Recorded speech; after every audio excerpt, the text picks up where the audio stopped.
Alright, so that was the simplest scenario for tracking. Let's go a little bit more complicated. So let's say you want to be able to change the order of your gear in a more specific way. So in the last scenario, we were able to flip the order of 1 and 2 using this flip button. But what if we wanted to have insert 4 come before insert 1? Well, in that scenario, we can't do that.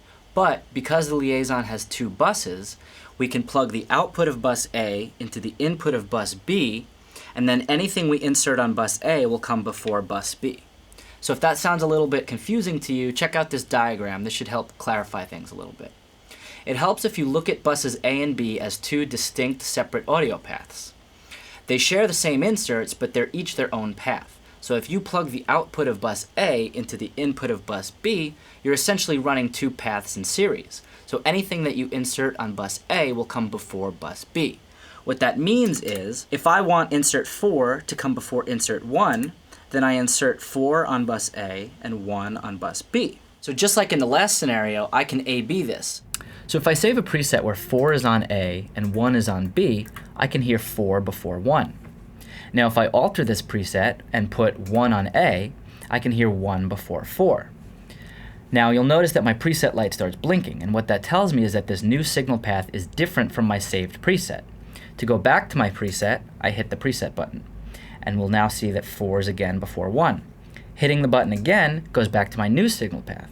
Now this is because the liaison temporarily saves your new signal path after you edit a preset. And even if you were to go to a brand new preset, once you go back to your original preset, it still saves that temporary signal path. So I can instantly A-B between 4 before 1 or 1 before 4, all with the touch of a single button.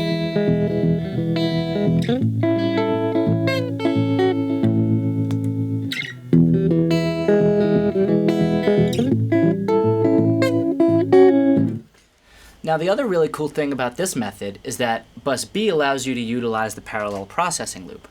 If you want to learn a little bit more about that parallel processing loop, check out this video that we made entirely about parallel processing. Click here. So let's look at a slightly more complicated scenario. Let's say you've got 4 mics, 4 preamps, and you want to plug them all into the liaison. You could plug 2 of them into bus A and 2 of them into bus B. Now remember, they don't have to be stereo sources. So let's say, for example, you're recording drums. You can have the overheads, which are a stereo source, plug those into one of the buses, let's say B, so that we can utilize parallel processing. And then you could take the kick and the snare and plug those into bus A. And now you can process those as mono sources. You can insert either a dual mono or a stereo piece of gear, and just bear in mind that if you're using that, if it has linked stereo controls, you're going to have to keep them the same for both the kick and the snare. Another thing to remember with the liaison is that you can save presets. So this comes in really handy when you have certain signal chains that you like to use very often. For instance, whenever you track vocals with a certain artist, you like to use the same signal path.